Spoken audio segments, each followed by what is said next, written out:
This channel does not promote any violent, harmful, or illegal activities. All content provided by this channel is meant for an educational purpose only. এবার খাস কলকাতায় জাল ওষুধের কারবার, প্রচুর পরিমাণে নকল অ্যান্টি ক্যান্সার, অ্যান্টি ডায়াবেটিক ওষুধ উদ্ধার হয়েছে। বুঝতে পারছেন কি সাংঘাতিক অভিযোগ, এবং যে ওষুধগুলো আমাদের প্রত্যেক দিনের গুরুত্বপূর্ণ পর্যায়ে পৌঁছে গিয়েছে সেই ওষুধগুলো এবার জাল হচ্ছে, তাও আবার খাস কলকাতায়। ইতিমধ্যে একজনকে গ্রেপ্তার করা হচ্ছে। আমার সহকর্মী সৌভিক ইতিমধ্যে সরাসরি রয়েছেন। UEM Jaipur is a perfect target for prospective students aspiring for good jobs, good education with future-ready skills. Souvik, কি খবর পাওয়া যাচ্ছে, এবং এই কারবার একজনের পক্ষে তো চালানো সম্ভব নয়, এই কারবার চলতো কিভাবে এবং এর সঙ্গে আর কারা কারা জড়িয়ে রয়েছে? দেখো, এই মুহূর্তে আমি দাঁড়িয়ে রয়েছি 13/2A lake press road, Bhabanipur. আমি আমার চিত্র সাংবাদিক মাখন পাত্রকে দেখাতে বলবো যে জায়গাটায় মূলত আমরা রয়েছি। এই যে রাস্তা, এই রাস্তা দিয়ে যাওয়ার পরেই কিন্তু যে বিল্ডিংটায় মূলত অভিযোগ আসছে, যে বিল্ডিংয়ের নিচে ভাড়ায় চলতো এই ড্রাগ অর্থাৎ এই ওষুধের হোলসেলারটা, সেই জায়গাটায় কিন্তু এই মুহূর্তে আমরা রয়েছি। এবং যেটা সূত্র মারফত জানা যাচ্ছে যে central drug standard control organisation এবং সঙ্গে রাজ্য ড্রাগ কন্ট্রোলের আধিকারিকরা এসে কিন্তু 17 তারিখ এখানে একটি রেড করে, এবং সেই সময় কিন্তু এখান থেকে প্রচুর পরিমাণে ওষুধ উদ্ধার হয়, এবং যেগুলো কিন্তু জাল ওষুধ, এবং তার আনুমানিক মূল্য প্রায় 6 কোটি টাকার উপরে। এবং যেটা সূত্র মারফত জানা যাচ্ছে যে প্রচুর জীবনদায়ী ওষুধ, ক্যান্সারের ওষুধ, ডায়াবেটিক ওষুধ, যেগুলো কিন্তু সমস্তটাই জাল। এবং এখান থেকেই কিন্তু উদ্ধার হয় বেশ কিছু দেশের লেভেলের ওষুধের লেভেলও উদ্ধার করা হয়। ইতিমধ্যেই কিন্তু পুলিশের তরফ থেকে একজনকে অ্যারেস্ট করা হয়েছে, একজন মহিলাকে অ্যারেস্ট করা হচ্ছে। এবং স্থানীয় মানুষজন যেটা জানাচ্ছেন যে গত 17 তারিখ কিন্তু এখানে বিশাল একটি টিম এসেছিল, পুলিশের টিম, এবং তারা কিন্তু কয়েক ঘন্টা ধরে এখানে রেড করে এবং পরবর্তীকালে কিন্তু ম্যাটারও করে গ্রেফতার করা হয়েছে। সৌভিক, এই খবরটা যখন আমরা প্রেজেন্ট করছি, একটা তথ্য দিয়ে দিতেই হবে যে এই যে জাল ওষুধগুলো বাজেয়াপ্ত করা হয়েছে, যা খবর পাওয়া যাচ্ছে সূত্র মারফত, অনলাইন বিপণনী প্ল্যাটফর্ম ব্যবহার করে ওষুধ বিক্রি করা হতো। মানে এ তো সাংঘাতিক ব্যাপার। সত্যিই তো আমরা প্রত্যেকদিন ভীষণ ব্যস্ত, আমরা হয়তো ওষুধের দোকানে যেতে পারি না, আমরা অনলাইনে অর্ডার করি। বাড়িতে যারা বয়স্ক রয়েছেন তারা ওষুধের দোকানে যেতে পারেন না, তারা অনলাইনে ওষুধ অর্ডার করেন। সেই অনলাইন প্ল্যাটফর্মগুলোকে কিভাবে ব্যবহার করা যেতে পারে? সেই অনলাইন প্ল্যাটফর্মগুলোতে কিভাবে জাল ওষুধ এরকম ভাবে বিক্রি হতে পারে? একদমই তো, এটাই চিন্তার বিষয়। প্রত্যেকটা জীবনদায়ী ওষুধ, ক্যান্সারের ওষুধ রয়েছে, ডায়াবেটিস ওষুধ রয়েছে, এমনকি ক্যান্সারের প্রায় যে ওষুধগুলো যদি আমি বাইরে থেকে কিনি প্রায় 2 থেকে 2.5 লক্ষ টাকা দাম, সেগুলো মাত্র 25,000 টাকায় কিন্তু অনলাইনে বিক্রি হতো। এবং বহু মানুষজন এই ওষুধও ব্যবহারও করেছে।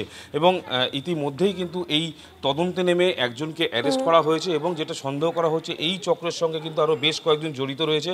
কারণ যে বাড়িটি এখন দেখানো হলো, এই বাড়িটির মালিকও কিন্তু এই কোম্পানিরই অ্যাকাউন্টেন্ট হিসেবে, এমনটাই সাধারণ মানুষ, এলাকার মানুষজন বলছে, জানাচ্ছে। কিন্তু এখানে যে কোনো একটি ওষুধের গোডাউন ছিল সেটা কিন্তু তারা ভ্রূণাক্ষরও জানতে পারেনি। গত 17 তারিখ যখন এখানে রেট হয়, রাত্রির বেলা পর্যন্ত এখানে রেট চলে, এবং তারপরে কিন্তু ম্যাটারও করে সেই ওষুধের কার্টুন বার করে নিয়ে যাওয়া হয়। এবং ইতিমধ্যেই কিন্তু তদন্তকারীরা তদন্ত করছে এই ঘটনার সঙ্গে আর কারা কারা যুক্ত রয়েছে, গোটা ঘটনা খতিয়ে দেখছে। ধন্যবাদ সৌভিক। 26শে ডিসেম্বর সকালে রক্তাক্ত অবস্থায় এক তৃণমূল কর্মীর দেহ উদ্ধার হলো নন্দীগ্রাম থেকে। তারপর আমরা কি দেখলাম, সন্ধ্যেবেলায় নন্দীগ্রাম থানার আইসি বদলের ঘটনা ঘটে গেল। এই আইসি বদলের পরে অ্যাকশন। তৃণমূল কর্মী মহদেব বিষয় খুনে গ্রেপ্তার 3 বিজেপি কর্মী। 25শে ডিসেম্বর খুন হয়েছিলেন, 26শে ডিসেম্বর সকালে রক্তাক্ত অবস্থায় তার দেহ উদ্ধার হয়।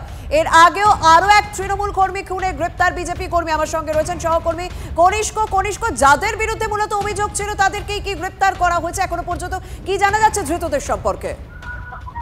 দেখো, শর্মিষ্ঠা, পুলিশ সূত্রে কিন্তু আমরা এমনটাই জানতে পারছি, যদিও এই 25 তারিখে যে মহাদেব বিষয়ে তৃণমূল কর্মী খুন হয়েছিল গোকুলনগর বৃন্দাবন চক এলাকায়, তার যে অভিযোগের তালিকা, সেই অভিযোগের তালিকায় কার্যত 39 জন বিজেপি কর্মী সমর্থকদের নাম রয়েছে। এর মধ্যে যে 8ই ডিসেম্বর যে খুন হয়েছিল সমবায় নির্বাচনকে কেন্দ্র করে, সেখানেও যারা অনেকে অভিযুক্ত ছিলেন, একই ব্যক্তির নাম কিন্তু এই ক্ষেত্রে দেওয়া হয়েছে। কারণ নন্দীগ্রাম 1 ব্লক এবং গোকুলনগর অঞ্চল প্রায় দুটোই কাছাকাছি, ফলে সেই ক্ষেত্রে একটা রাজনৈতিক অভিসন্ধি দিয়ে এদের নাম দেওয়া হয়েছিল বলে এমনটা বিজেপির পক্ষ থেকে অভিযোগ করা হচ্ছে। তার পাশাপাশি কিন্তু তৃণমূল কংগ্রেস দাবি করেছিল যে সমগ্র ঘটনার পেছনে এরা যে 39 জনের নাম দেওয়া হয়েছে তারা কিন্তু সরাসরি এই ঘটনার সঙ্গে যুক্ত, আর তাদের এই মৃত্যুর পেছনে তারাই দায়ী, এমনটাই কিন্তু তৃণমূল কংগ্রেস পক্ষ থেকে দাবি করা হয়েছে। সমগ্র ঘটনা নিয়ে ইতিমধ্যেই এই 3 জন কর্মীকে গ্রেপ্তার করা হয়েছে। তাদের বাড়ি যথারীতি ওই বৃন্দাবন চক অর্থাৎ গোকুলনগর পঞ্চায়েত এলাকার মধ্যে শোভন সেনা বৃন্দাবন চক বাড়ি, অর্জুন সেনা কঙ্গন চক বাড়ি, অরুণ মাইতি বৃন্দাবন চকে বাড়ি। অর্থাৎ যেখানে ঘটনাটা ঘটেছে তারই আশেপাশে এলাকায় এদের বাড়ি রয়েছে বলে এমনটাই পুলিশ সূত্রে জানতে পেরেছি। এবং তার পাশাপাশি কিন্তু গতকাল এদেরকে হলদিয়া কোর্টে তোলা হয় এবং তারপরে তার আরবিএ পুলিশ হেফাজত দিয়েছে।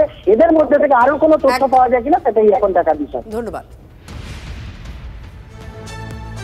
দমদমে মদ খাওয়ার জন্য তোলাবাজি মারধরের ঘটনায় গ্রেপ্তার করা হয়েছে 4 তৃণমূল কর্মীকে। ধৃতদের সকলেই প্রাক্তন তৃণমূল কাউন্সিলর প্রবীর পালের অনুগামী। শনিবার রাতে গান পয়েন্টে তোলাবাজির অভিযোগ ওঠে। রড, ইট, হকি স্টিক, বন্দুকের বাট দিয়ে মারধরের অভিযোগ ওঠে। 4 জন গ্রেপ্তার হলে এখনো পর্যন্ত প্রায় অধরা 7 থেকে 8 জন। টিভি9 বারবার যোগাযোগ করলেও প্রাক্তন কাউন্সিলর ফোন ধরেননি। তবে স্থানীয় তৃণমূল কাউন্সিলরের দাবি দুষ্কৃতীরা তাদের দলের কেউ নয়।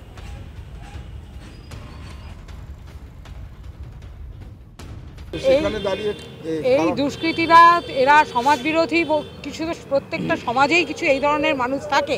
এরা তোলাবাজি করে, এরা মদ খায়, গাঁজা খায়, এছাড়া এদের আর কোনো ফাংশন নেই। এরা শান্ত ওয়ার্ডকে বিশৃঙ্খল করবার জন্য এই চেষ্টা চালিয়ে যাচ্ছে এবং বিগত বহুদিন ধরেই এটা চলছে। বিগত আর এখানে ওরা প্রায় 7-8 জন মতো ছিল।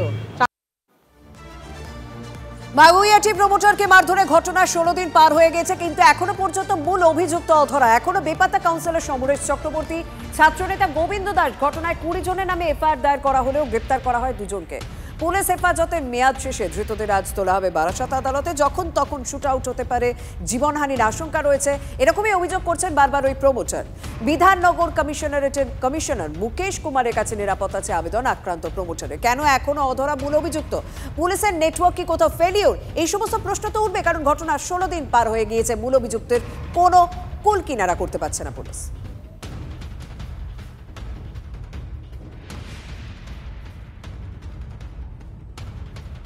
এই যে কাউন্সিলর, তোলাবাজ কাউন্সিলর সমরেশ চক্রবর্তী, এ প্রভাবশালী, যার জন্য এখনও তাকে অ্যারেস্ট করা গেল না। প্রভাবশালী যদি মাথায় হাত থাকে, প্রভাবশালী যদি হয়, তাহলে তো অ্যারেস্ট হবেই না, এটা জানা কথাই ছিল।